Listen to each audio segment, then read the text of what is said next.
Did you ever hear of the man who actually started World War II? No, not Hitler. Not Himmler. Another name erased by decades of silence. A man who did not command armies, but mobilized them. His name was Alfred Naujocks.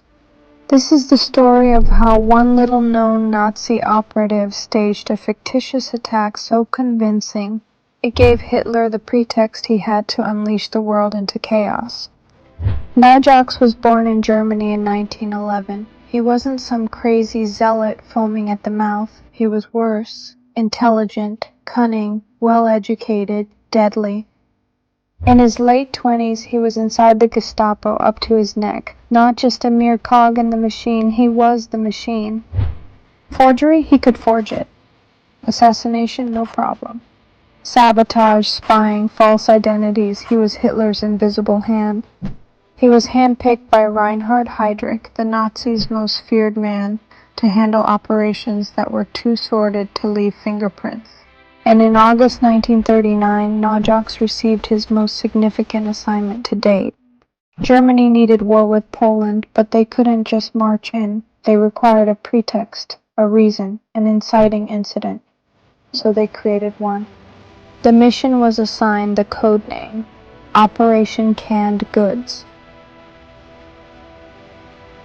A sickening in-joke referencing the used bodies that would be brought into action. The target, a small German radio station on the border with Poland called Gliwice.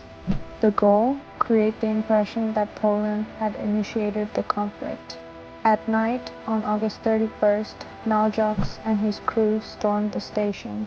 They were in Polish uniforms. They discharged their weapons. They shouted orders in broken Polish, and they seized the microphone.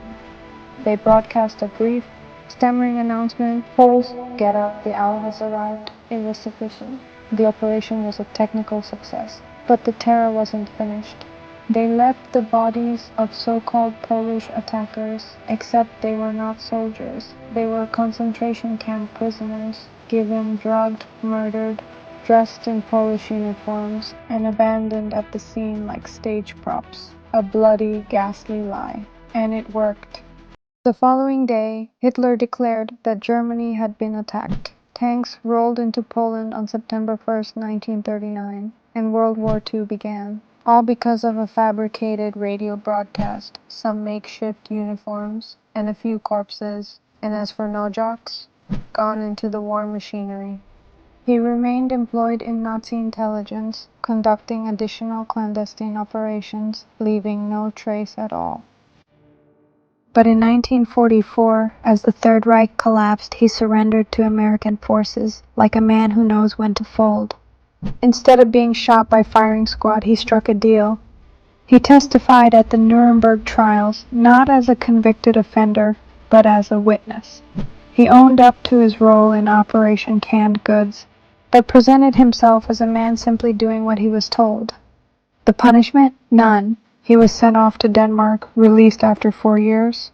No prison, no death penalty. He walked out. And the most atrocious part? Years afterward, Naujocks sold his story to the media. He bragged about what he had done. He called himself the man who initiated World War II. He spent his later years in obscurity as a businessman. No punishment, no legacy, no justice. Just a man who staged a massacre, fueled a world war, and was compensated for it. So the next time you hear about how World War II began, don't just picture Hitler screaming into microphones. Picture a soft-spoken guy in a uniform that was stolen, holding a script, standing behind a microphone, pressing record. Alfred Naujocks did not invade Poland. He created the excuse, and the world accepted it.